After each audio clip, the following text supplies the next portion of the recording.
Assalamualaikum warahmatullahi wabarakatuh. Perkenalkan, nama saya Harul Permadi, dosen pada program studi Sarjana Ilmu Hukum Fakultas Hukum Universitas Brawijaya.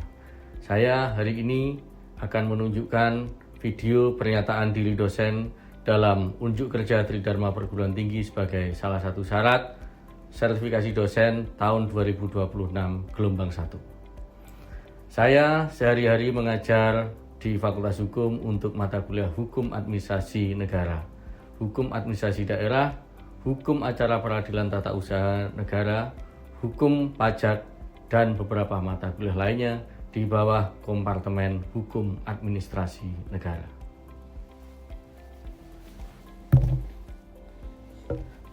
Bapak Ibu sekalian, pada video ini saya akan menyampaikan berkaitan dengan salah satu mata kuliah yang saya ampu, yaitu mata kuliah Hukum Administrasi Negara. Untuk itu, pertama-tama saya akan menjelaskan tentang rencana pembelajaran semester mata kuliah Hukum Administrasi Negara tersebut sebagai berikut. Mata kuliah Hukum Administrasi Negara merupakan rumpun mata kuliah wajib, bobotnya 4 SKS dan biasanya ditempuh oleh mahasiswa pada semester kedua. Mata kuliah Hukum Administrasi Negara ini nantinya akan mempelajari bagaimana organ yang dimiliki oleh pemerintah menjalankan fungsi, menjalankan tugasnya, dan menjalankan wewenangnya. Oleh karenanya, yang dipelajari dalam hukum administrasi negara nantinya itu adalah bagaimana hubungan antara hukum administrasi negara dengan disiplin ilmu hukum yang lainnya, mempelajari asas dan sumber hukum administrasi negara, organisasi administrasi negara, perbuatan pemerintah, keputusan tata usaha negara, wewenang, sarana administrasi, barang milik negara, sanksi administrasi, pengadilan tata usaha negara, aspek pengujian hukum administrasi negara, serta mata kuliah yang nantinya akan ditempuh oleh mahasiswa ketika mahasiswa mengambil konsentrasi hukum administrasi negara. Untuk menempuh mata kuliah ini, mahasiswa harus lulus terlebih dahulu mata kuliah ilmu negara, mata kuliah pengantar ilmu hukum, dan mata kuliah pengantar hukum Indonesia. Untuk capaian pembelajaran lulusan, mahasiswa nanti menguasai konsep dasar, struktur dan teori ilmu hukum, serta norma hukum dalam sistem hukum nasional dan internasional. Selanjutnya, mahasiswa menguasai prinsip dan metode penemuan hukum dalam penyelesaian masalah atau kasus hukum, baik dalam konteks litigasi maupun non-litigasi. Untuk capaian pembelajaran mata kuliah CPMK yang pertama, mahasiswa mampu memahami peristilahan hukum administrasi negara serta hubungannya dengan hukum lainnya. Kemudian CPMK yang kedua, mahasiswa mampu untuk mengetahui, memahami, dan menjelaskan asas dan sumber hukum administrasi negara, organisasi administrasi negara, perbuatan pemerintah, dan keputusan tata usaha negara. Untuk CPMK yang ketiga, mahasiswa mampu menguasai dan memahami serta menjelaskan tentang wewenang, sarana administrasi, barang milik negara, sanksi administrasi, pengadilan tata usaha negara, aspek pengujian hukum administrasi negara, dan memahami mata kuliah yang nantinya akan ditempuh ketika mahasiswa mengambil konsentrasi hukum administrasi negara. Sebagai bahan kajian dalam mata kuliah Hukum Administrasi Negara ini, nantinya yang pertama, mahasiswa akan mengkaji pengertian, definisi, dan istilah dalam hukum administrasi negara. Yang kedua, hukum administrasi negara dalam kerangka hukum nasional. Yang ketiga, asas-asas hukum umum. Yang keempat, sumber hukum, hukum administrasi negara. Yang kelima, organisasi administrasi negara. Yang keenam, perbuatan administrasi negara. Yang ketujuh, keputusan tata usaha negara. Yang kedelapan, wewenang. 9, sarana administrasi negara. 10, barang milik negara. 11, sanksi administrasi negara. 12, peradilan tata usaha negara. Nomor 13, terkait dengan aspek hukum pengujian. Dan yang ke-14 itu adalah hukum-hukum lanjutan konsentrasi hukum administrasi negara. Adapun referensi atau bahan yang bisa dipelajari oleh mahasiswa, bahan pustaka yang bisa dipelajari oleh mahasiswa, diantaranya yang pertama yang disusun oleh Diana Hakim Puncoro dengan judul Hukum Administrasi Negara, kemudian buku yang ditulis oleh Lutfi Effendi berjudul Pokok-Pokok Hukum Administrasi, terus kemudian buku yang disusun oleh Ridwan HR berjudul Hukum Administrasi Negara. Selain itu, mahasiswa juga nantinya akan mempelajari sebagai pelengkap itu peraturan perundang-undangan seperti Undang-Undang Dasar 1945, Undang-Undang Nomor 30 Tahun 2014 tentang Administrasi Pemerintahan, Undang-Undang Nomor 5 Tahun 1986 tentang Pengadilan Tata Usaha Negara beserta perubahannya, kemudian juga mempelajari peraturan pemerintah yang berkaitan dengan pengelolaan barang milik negara atau barang milik daerah. Nah, yang terakhir berkaitan dengan penilaian. Penilaian nanti terbagi menjadi 4 komponen penilaian. Yang pertama itu adalah tugas terstruktur 1, ini nanti bentuknya kuis, bobotnya itu 12,5%. Kemudian UTS, ini nanti bentuknya ujian tulis, bobotnya 25%. T2 ini nanti bentuknya kuis, bobotnya 12,5%. Kemudian ujian akhir semester, bentuknya ujian tulis, bobotnya 50%. Itulah kemudian yang nantinya akan dipelajari, dilakukan pada mata kuliah Hukum Administrasi Negara selama 1 semester. Untuk itu, sebagai bagian dari penugasan unjuk diri, saya akan menampilkan video berkaitan dengan bagaimana saya mengajarkan mata kuliah Hukum Administrasi Negara, dan saya nanti akan memberikan video atau menunjukkan bagaimana saya menjelaskan tentang sumber-sumber hukum administrasi negara. Assalamualaikum warahmatullahi wabarakatuh. Selamat pagi saudara-saudara semua. Sehat? Sehat. Oke. Hari ini kita akan melanjutkan materi mata kuliah Hukum Administrasi Negara. Kita hari ini akan mendiskusikan tentang sumber hukum administrasi negara. Nah, materi ini disampaikan kepada Anda supaya Anda mengetahui dan mampu menjelaskan apa itu nantinya sumber hukum dalam hukum administrasi negara, termasuk nanti jenis-jenisnya sumber hukum dalam hukum administrasi negara. Kurang lebihnya begitulah. Nah, tentu saja untuk mengetahui berkaitan dengan pembahasan kita pada hari ini, kita harus memahami terlebih dahulu apa itu kemudian yang dimaksud dengan sumber hukum. Nah, tujuan mempelajari sumber hukum yang pertama itu adalah supaya kita mengetahui landasan hukum awal atau faktor-faktor lain dalam melakukan perbuatan pemerintah. Jadi ini tujuannya. Nah, tujuan kita mempelajari sumber hukum itu ya supaya nantinya kita mengetahui kira-kira kalau pemerintah mengeluarkan kebijakan X itu ada dasar hukumnya atau tidak. Kalau ada dasar hukumnya, kira-kira dasar hukumnya itu pembuatannya bagaimana? Apakah kemudian memperhatikan faktor-faktor yang ada di masyarakat atau tidak, itu nanti salah satu pembahasan kita. Nah, ini Pak Lutfi Effendi, salah satu dosen senior di Fakultas Hukum Universitas Brawijaya, menyebutkan bahwa sumber hukum itu merupakan bentuk sebagai landasan dalam perbuatan pemerintah. Nah, berarti sumber hukum itu satu bentuk. Bentuk itu apa? Bentuk itu ya berarti ya kalau kita pernah membaca Undang-Undang Nomor 12 Tahun 2011 tentang pembentukan peraturan perundang-undangan, bentuknya ya mulai dari Undang-Undang Dasar, TAP MPR, UU, garis miring peraturan pemerintah pengganti undang-undang sampai dengan peraturan daerah, kabupaten atau kota yang itu nantinya digunakan sebagai landasan dalam perbuatan pemerintahan. Kurang lebihnya begitu. Dengan kata lain, semua perbuatan pemerintahan itu harus ada dasar hukumnya terlebih dahulu. Kenapa kok itu harus demikian? Di Indonesia itu menganut paham legalitas atau asas legalitas. Itu semuanya bermuara pada pengaturan dalam Undang-Undang Dasar 1945.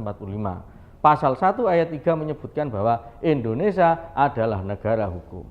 Karena Indonesia itu adalah negara hukum, semua tindakan yang harus dilakukan, semua tindakan yang dilakukan oleh pemerintah itu harus ada dasar hukumnya terlebih dahulu sebelum tindakan dilakukan. Dengan kata lain, kalau pemerintah mau melakukan tindakan atau pemerintah mau melakukan perbuatan, ya buat dulu aturan hukumnya. Kalau tidak ada aturan hukumnya, tindakan itu dilakukan. Nah, itu nanti pasti Jadi pertanyaan, misal pemerintah, misalkan pemerintah tiba-tiba mungut uang dari masyarakat, retribusi misalkan, tidak ada dasar hukumnya, kira-kira sah atau tidak tindakannya? Boleh atau tidak pemerintah itu tiba-tiba mungut pajak kepada Anda tanpa ada dasar hukumnya? Boleh atau tidak? Ya tentu tidak boleh. Mungut retribusi, boleh atau tidak? Tidak boleh. Kalau mungut tidak ada dasarnya, itu namanya pungutan liar. Kan kurang lebihnya begitu. Nah, untuk membuat sesuatu itu menjadi dalam tanda petik tidak liar dan sesuatu itu legal, maka dibuatlah kemudian hukum terlebih dahulu sebelum tindakannya itu dilakukan. Kan kurang lebihnya begitu. Itulah kemudian pentingnya kita mempelajari sumber hukum. Dengan mempelajari sumber hukum, kita nanti bisa mendeteksi untuk mengetahui kira-kira dasarnya apa sih pemerintah dalam melakukan tindakan itu. Nah, secara umum saudara, begini, sumber hukum itu dibagi menjadi dua, kurang lebihnya begitu. Sumber hukum itu terbagi menjadi dua, yang pertama itu adalah sumber hukum material, dan yang kedua itu adalah sumber hukum formil. Yang kita diskusikan mengenai bentuk tadi itu adalah sumber hukum formil. Bentuk itu apa? Misalkan tadi undang-undang, peraturan pemerintah, peraturan daerah dan seterusnya, itu adalah sumber hukum formil atau berbagai bentuk aturan yang ada. Nah, yang pertama, balik lagi ke slide-nya ini, sumber hukum itu ada dua.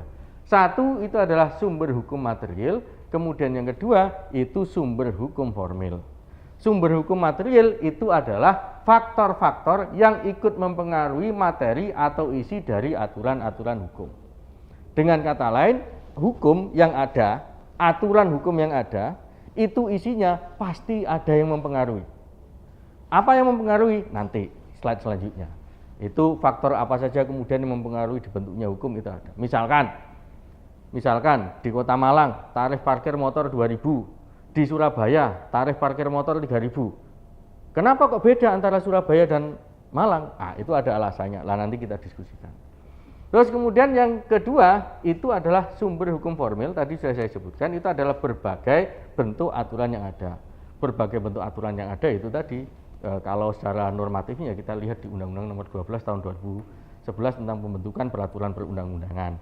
Di Undang-Undang Nomor 12 Tahun 2011 tentang pembentukan peraturan perundang-undangan itu disebutkan jenis peraturan perundang-undangan atau bentuk kalau bahasanya di sini, itu yang pertama Undang-Undang Dasar, yang kedua TAP MPR, ketetapan MPR, terus kemudian yang ketiga itu undang-undang garis miring peraturan pemerintah pengganti undang-undang, kemudian yang keempat itu peraturan pemerintah, yang kelima peraturan presiden, yang keenam peraturan daerah provinsi, dan yang ketujuh itu adalah peraturan daerah kabupaten atau kota. Itu berbagai bentuk peraturan yang ada. Tapi selain itu ada juga yang namanya peraturan menteri, peraturan Mahkamah Agung, peraturan Mahkamah Konstitusi dan seterusnya itu. Itu juga berbagai bentuk aturan yang ada atau peraturan perundang-undangan yang digunakan di Indonesia. Selanjutnya, ini kita diskusikan mengenai jenis sumber hukum material. Yang pertama tadi yang pertama itu adalah sumber hukum historis. Sumber hukum material historis itu maksudnya begini, peraturan yang ada sekarang itu salah satu yang mempengaruhi isinya itu adalah hukum atau undang-undang yang berlaku di masa lampau. Kurang lebihnya begitu. Apakah boleh mengambil aturan di masa lampau yang kemudian diterapkan lagi ke depan? Boleh-boleh saja, tidak ada yang salah. Nah, itu pendekatan sejarah lah kemudian dalam bentuk peraturan. Yang kedua itu sumber hukum sosiologis atau antropologis. Ini faktor-faktor dalam masyarakat yang ikut menentukan isi hukum positif. Faktor-faktor tersebut meliputi pandangan ekonomis, agamis, dan psikologis. Nah, ini sumber hukum sosiologis itu adalah faktor-faktor dalam masyarakat yang ikut menentukan isi hukum positif. Hukum positif itu apa? Yang saya sebutkan tadi itu, mulai dari Undang-Undang Dasar sampai dengan peraturan daerah, kabupaten atau kota. Nah, tadi saya ngasih contoh. Di Kota Malang tarif parkir sepeda motor 2.000, sementara di Kota Surabaya 3.000. Kenapa berbeda? Kira-kira, kenapa kok berbeda? Menurut Anda? Kata kuncinya itu begini, hukum itu dibentuk untuk masyarakat, bukan masyarakat untuk hukum, sehingga kalau mau membentuk hukum harus diperhatikan masyarakat. Kenapa? Di Surabaya 3.000, di Kota Malang 2.000, kira-kira saja. Kenapa? Terkait dengan terkait dengan UMR atau faktor ekonomis di Surabaya dengan Kota Malang berbeda. Berarti lebih tinggi Surabaya daripada Kota Malang. Karenanya wajar kalau di Kota Malang itu yang lebih rendah tarif parkirnya 2.000, sementara Surabaya 3.000. Nah, itu adalah contoh bahwa sumber hukum material itu mempengaruhi sumber hukum formil. Nah, catatannya begini, parkir itu disebut retribusi. Nah, retribusi itu harus diatur dengan harus diatur dengan peraturan daerah. Nah, karenanya di setiap daerah itu ada yang namanya peraturan daerah tentang pajak daerah dan retribusi daerah. Nah, salah satu jenis retribusinya itu adalah retribusi parkir. Nah, nanti kalau misalkan Anda sudah tahu tarif parkir di Kota Malang misalkan untuk motor 2.000, mobil 3.000. Anda ke minimarket ditarik 5.000. Mau enggak? Ya jangan mau, nanti lawan. Bukan lawan lah. Nanti kalau lawan kan gontok-gontokan. Ya sampaikan saja, Pak, berdasarkan peraturan daerah Kota Malang, tarifnya adalah kalau mobil 3.000, tidak 2.000. Nah, itu yang lagi rame di TikTok. Dan TikToknya Wali Kota Surabaya yang lagi menertibkan parkir itu. Nah, itu salah satu upaya beliau untuk menegakkan peraturan daerah. Nah, next kemudian sumber hukum material yang ketiga itu adalah sumber hukum material filosofis. Ada dua ukuran penting. Yang pertama, ukuran untuk menentukan sesuatu itu adil. Kemudian yang kedua, faktor-faktor yang mendorong seseorang mau tunduk pada hukum. Nah, supaya orang itu mau tunduk pada hukum, maka ya peraturannya harus dibuat yang humanis. Tidak boleh kemudian peraturannya itu dibuat tidak humanis. Peraturannya dibuat sesuai dengan kebutuhan masyarakat. Karena kalau tidak sesuai dengan kebutuhan masyarakat, itu nanti yang muncul adalah resistensi atau penolakan terhadap hukum. Apa resistensi atau penolakan terhadap hukum? Ya, masyarakat tidak mau kemudian melaksanakan hukum. Nah, percuma dong kemudian dibuat hukum kalau masyarakat menolak hukum. Karenanya sumber hukum material ini benar-benar harus disusun atau diperhatikan maksud saya ketika membentuk hukum formil. Nah, sekarang sumber hukum formil. Sumber hukum formil itu adalah hukum yang berasal dari aturan-aturan hukum yang sudah mempunyai bentuk sebagai pernyataan berlakunya hukum. Nah, sumber hukum formil itu meliputi undang-undang atau HAN dalam arti tertulis. Atau kemudian dalam bahasa yang lebih luas itu adalah peraturan perundang-undangan. Peraturan perundang-undangan itu apa? Ya, peraturan perundang-undangan itu yang saya sebutkan tadi, mulai dari undang-undang dasar sampai dengan peraturan daerah, kabupaten atau kota, termasuk peraturan menteri, peraturan Mahkamah Agung, peraturan Mahkamah Konstitusi, bahkan peraturan Dewan Perwakilan Rakyat dan seterusnya, itu adalah peraturan perundang-undangan. Nah, saudara-saudara sekalian, mahasiswa Fakultas Hukum Universitas Brawijaya yang insya Allah berbahagia.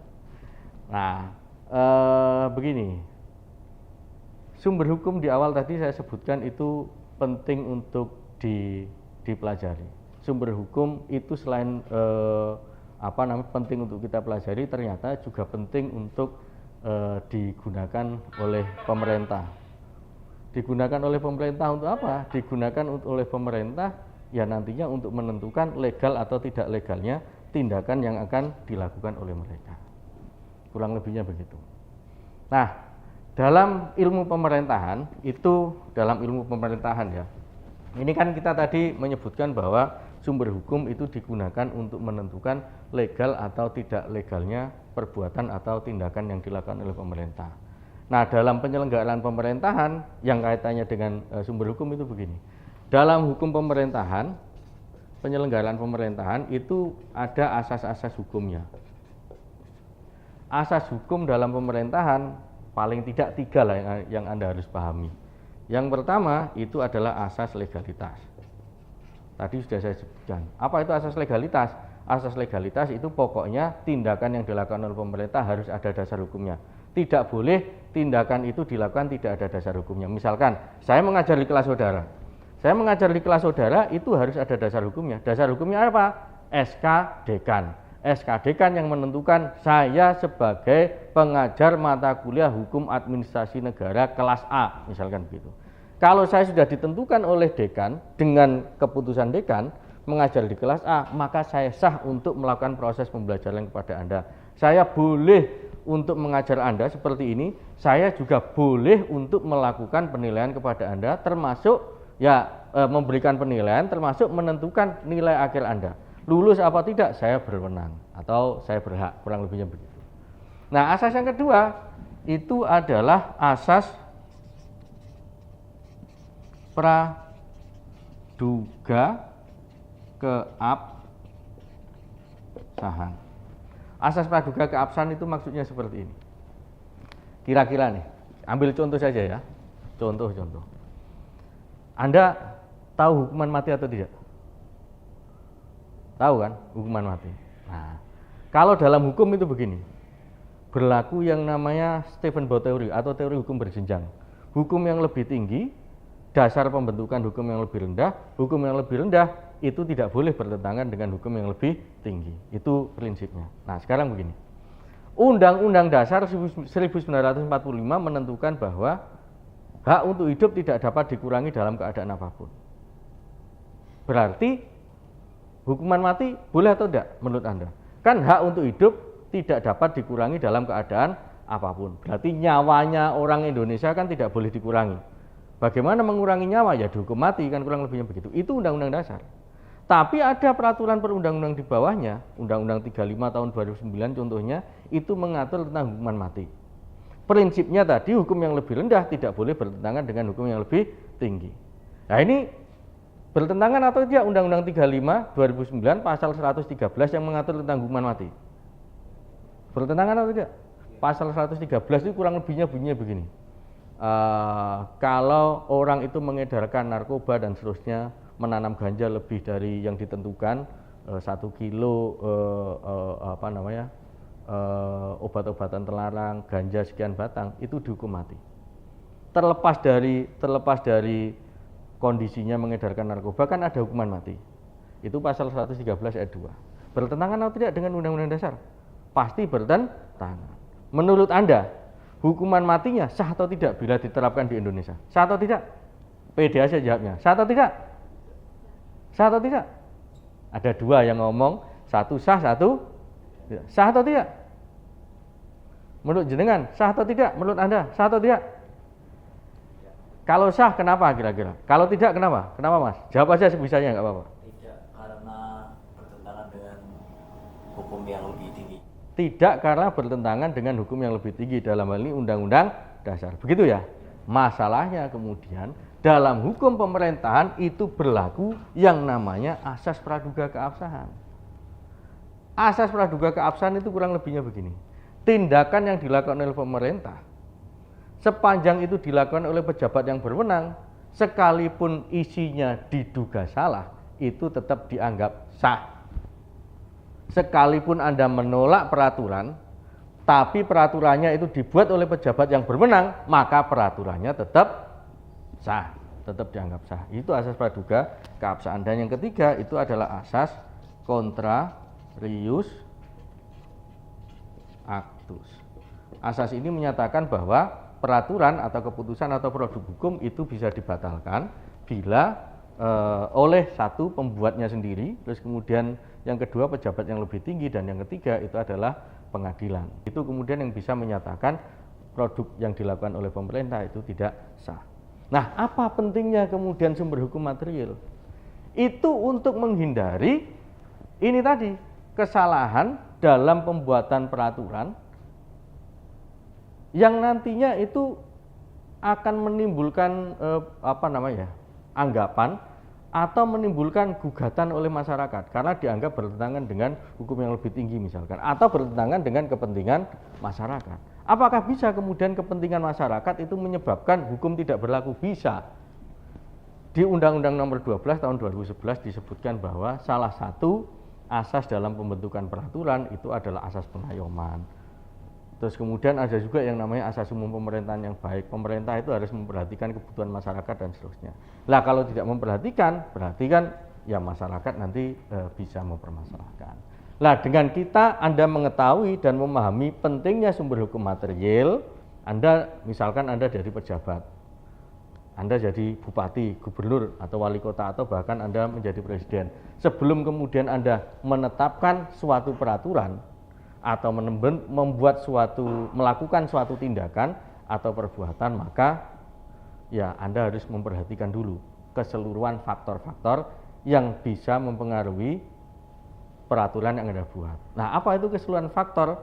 Keseluruhan faktor itu dalam hukum administrasi negara disebut sebagai sumber hukum material. Oke, silakan kalau ada pertanyaan.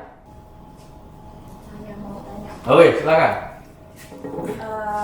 Saya penasaran Pak, kenapa semua perbuatan pemerintahan yang dibuat harus memiliki dasar hukum, dan apa pentingnya sih dasar hukum itu sendiri? Oke, kenapa semua tindakan dilakukan oleh pemerintah harus ada dasar hukumnya? Iya. Begitu. Ya tentunya itu untuk menghindari kerugian pada masyarakat. Caranya bagaimana untuk menghindari kerugian pada masyarakat? Ya pemerintah dalam melakukan tindakan itu ada batasannya. Apa yang membatasi? Yang membatasi ya aturan itu sendiri. Itu yang pertama. Kemudian yang kedua, itu kalau jawaban agak filosofisnya. Kalau jawaban yuridisnya begini, di Indonesia itu berlaku yang namanya negara hukum. Pasal 1 ayat 3 Undang-Undang Dasar menyebutkan bahwa Indonesia adalah negara hukum. Semua harus dilakukan dengan ada dasar hukumnya terlebih dahulu. Nah, dalam prakteknya itu kemudian atau dalam teorinya itu disebut dengan prinsip atau asas legalitas. Tindakan yang dilakukan oleh pemerintah harus ada dasar hukumnya sebelum tindakan itu dilakukan. Tanpa itu tidak bisa dilakukan. Kenapa itu penting? Untuk menghindari kesewenang-wenangan pemerintah. Karenanya yang dilakukan oleh pemerintah harus ada dasar hukumnya. Kalau tidak ada dasar hukumnya, bisa saja kemudian saya gubernur atau saya bupati mungut pajak kepada Anda. Tidak ada dasar hukumnya. Kan bahaya, tiba-tiba saya menentukan, oh pajak PBB Anda punya tanah rumah misalkan 100 meter, PBB Anda tahun lalu 2025.